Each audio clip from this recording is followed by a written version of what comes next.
Fala galera, bom dia, boa tarde, boa noite, boa madrugada. Meu nome é Sidney Martins, professor de língua portuguesa aqui do Laqui Concursos, o maior site de videoaulas do Brasil, quiçá das Américas, ainda mais agora em parceria com o Cid Concursos. Agora, meu companheiro e minha companheira, é com imenso prazer que nós vamos trabalhar a aula de concordância verbal para a banca CESP.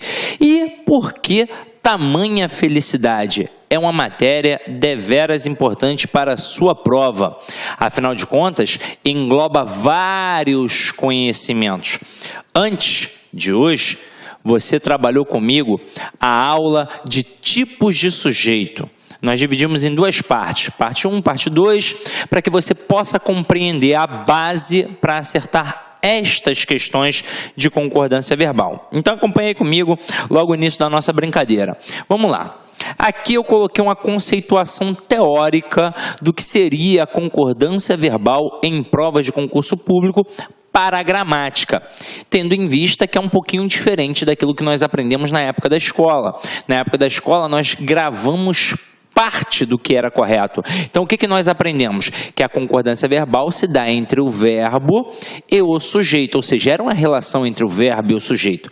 Mas, estudando a fundo, a gente percebe que a concordância verbal determina que o verbo se flexione em concordância com o núcleo do sujeito da oração.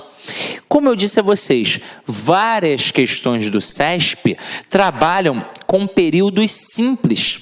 Períodos simples, várias, em que o camarada coloca uma frase enorme, com várias palavras no plural dentro do sujeito, e ele coloca o verbo no sujeito. Mas o verbo não vai concordar com esse sujeito todo, ele vai concordar apenas com quem? Com o núcleo do sujeito. Então, a concordância que nós denominamos uma concordância gramatical, em que o verbo concorda automaticamente com o seu referente, que é o núcleo. Se o núcleo estiver no singular, o verbo ficará no singular. Se o núcleo estiver no plural, o verbo ficará no plural, tendo em vista que essa concordância gramatical é baseada através da soma, beleza? Agora, nos concursos, as orações abaixo apresentam desvios das normas de concordância verbal. Repare que as bancas se valem de alguns recursos para que esses erros se tornem imperceptíveis a um aluno menos atento. Então vamos lá. Isso aqui é só um aviso para essas questões que nós vamos trabalhar agora. Por que eu estou fazendo isso, meu companheiro, minha companheira? De forma intencional. Quando a gente trabalha a banca CESP, principalmente na parte de concordância verbal, várias questões estão erradas, tendo em vista que se eu errar uma, eu anulo uma certa, eu tenho que tomar todo o cuidado do mundo. É óbvio que haverá frases, haverá estruturas, haverá questões que tudo que vai estar ali está certo, mas normalmente as questões de concordância verbal do CESP estão erradas. Galera, nós já aprendemos a identificar um sujeito. Então, como é que a gente resolve a concordância verbal agora? Vamos lá. Nós sabemos que o principal sistema linguístico da língua portuguesa é o sistema SVC, em que eu tenho sujeito, verbo e complemento. Quando a gente trabalha a aula de transitividade verbal, que é o princípio da regência, para a gente poder entender como é que funciona o processo de análise morfossintática, o que nós fazemos? Nós vamos de cara no verbo, perguntamos a ele quem é o sujeito e automaticamente o resto é o meu complemento. É ou não é verdade? Beleza. Agora, reparem que o primeiro procedimento que eu fiz já é o suficiente para responder as questões de concordância verbal.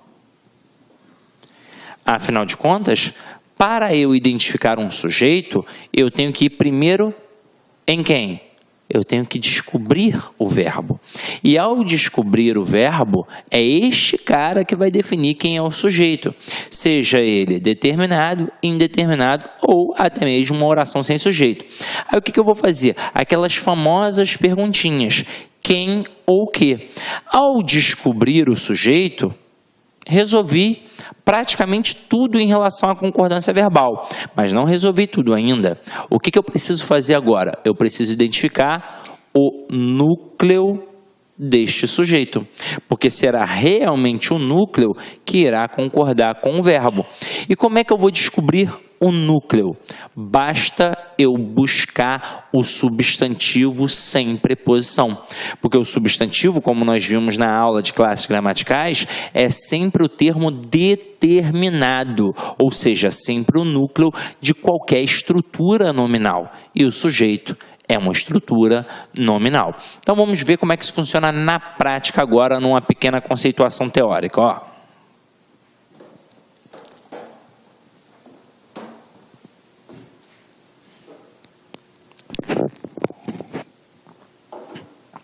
Olha essa primeira frase. O som agradável dos cantos dos pássaros acalmam nossas almas intranquilas. Repara que a frase é um pouquinho grande. E o aluno, ao ler a frase toda, ele não vai perceber nada. Então, prosodicamente, a frase é aceitável. O som agradável dos cantos dos pássaros acalma nossas almas intranquilas. E se o aluno for tentar buscar, de repente, um núcleo de sujeito, ele pode se equivocar. Então, acompanha aqui comigo. Para eu responder qualquer questão de concordância verbal, eu tenho que procurar quem? Eu tenho que procurar o verbo. Então tá aqui, ó, acalmam.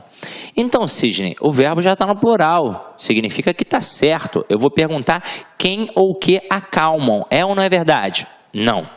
A minha pergunta é sempre no singular. Afinal de contas, eu não sei ainda quem é o referente. Ah, Sidney, mas ali tem uma porrada de coisa. Eu já vi quem é o referente. Você ainda não viu. Você vai perguntar para aí sim descobrir. Então, vamos lá. Quem ou que acalma nossas almas intranquilas? Aí eu vou obter como resposta tudo isso daqui, ó. O som agradável dos cantos dos pássaros. Tudo isso é o meu sujeito. Agora, é essa estrutura toda que vai concordar com o verbo? Não, vai ser o núcleo do sujeito. Aí, às vezes, alguns alunos dão mole nessa parte, porque eles vão pensar na palavra semanticamente mais importante. Então, de repente, o camarada vem aqui em pássaros ou em cantos. Mas não é assim que a banda toca, porque tanto pássaros quanto cantos estão preposicionados. E eu não vou ter o núcleo do sujeito preposicionado. E a gente já sabe o porquê, é ou não é verdade? Agora, acompanha aqui comigo. Qual é o substantivo sem preposição? É a palavra som. Então, a palavra som é que funciona como núcleo do sujeito. E se aqui é o núcleo do sujeito, o verbo tem que concordar com este núcleo. Como o núcleo está no singular, o que vai acontecer obrigatoriamente com o verbo? Ele vai ficar no singular. Então, a frase correta seria: o som agradável dos cantos dos pássaros acalma nossas almas intranquilas. Porque, na verdade, o que verdadeiramente vai acalmar é o som. Tranquilo? Então, vamos continuar brincando aqui. Olha a próxima frase. O choro das crianças das comunidades carentes nos comovem. Pô, beleza, Sidney. Tranquila a frase. Mas olha só com um pouquinho mais de calma. E é assim que você vai fazer no CESP. Você vai procurar o verbo e vai perguntar a ele quem é o sujeito. Sempre com aquelas perguntinhas. Quem ou que, quando você tiver dificuldade. Então, quem ou que nos comove? Aí eu obtenho como resposta tudo isso, ó. O choro das crianças das comunidades carentes. E aí repara que, mais uma vez, o sujeito está bem grande. Aí eu vou procurar o núcleo do sujeito. Eu não posso dar mole de pensar que é crianças, só porque crianças semanticamente é mais importante. Afinal de contas, crianças aqui, ó, tem preposição. E eu não posso ter núcleo de sujeito preposicionado. O núcleo do sujeito vai ser sempre o substantivo sem preposição. E o núcleo do sujeito aqui é a palavra choro. Como o núcleo é choro e está no singular, o verbo tem de ficar no singular. Então a frase correta seria: o choro das crianças das comunidades carentes nos comove. Porque o que realmente comove é o choro. Agora, às vezes alguns alunos me contestam e falam assim: Sidney, mas o sujeito não deveria ser apenas o choro das crianças? Por que você botou das comunidades carentes? Tem toda uma intenção, gente. Se eu colocasse o choro das crianças, eu estaria dizendo que qualquer criança me comove ao chorar, mas esta não foi a intenção da frase. A intenção da frase foi dizer que apenas o choro das crianças das comunidades carentes é que me comove. Então, por exemplo, o choro de uma criança do Leblon, de Ipanema, do Leme aqui, ó, não vai me comover. Vai me comover o choro de uma criança da comunidade carente, porque eu sei que ela está passando algum tipo de necessidade. Tranquilo? Então, beleza. Vamos adiante.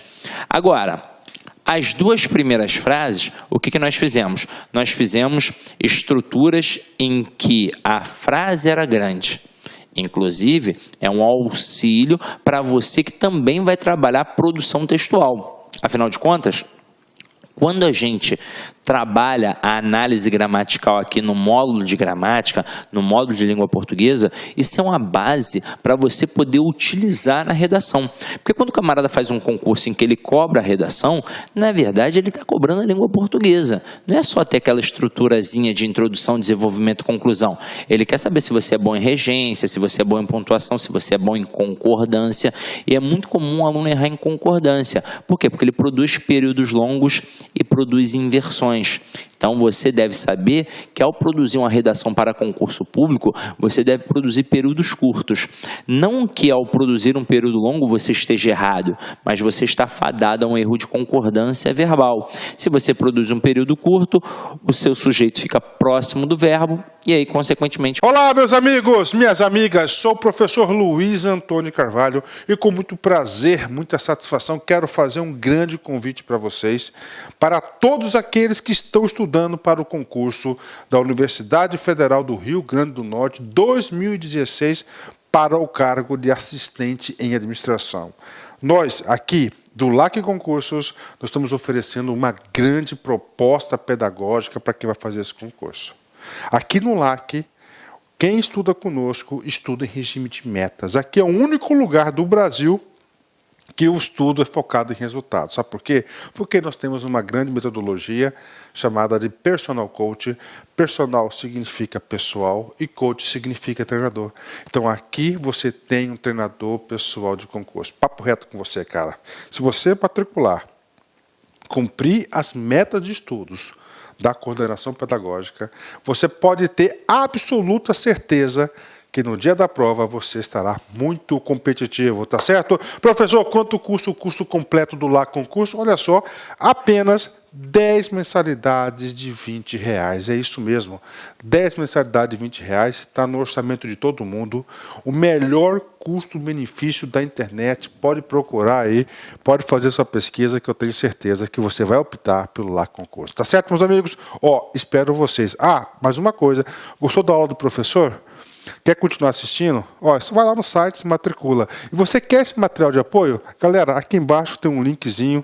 Você pode clicar nesse linkzinho e baixar o material de apoio dessa videoaula aí. Aliás, de todos os vídeos dessa playlist a custo zero, material de apoio só aqui no LAC Concurso. Tá certo, meus amigos? Tchau, tchau. Espero vocês.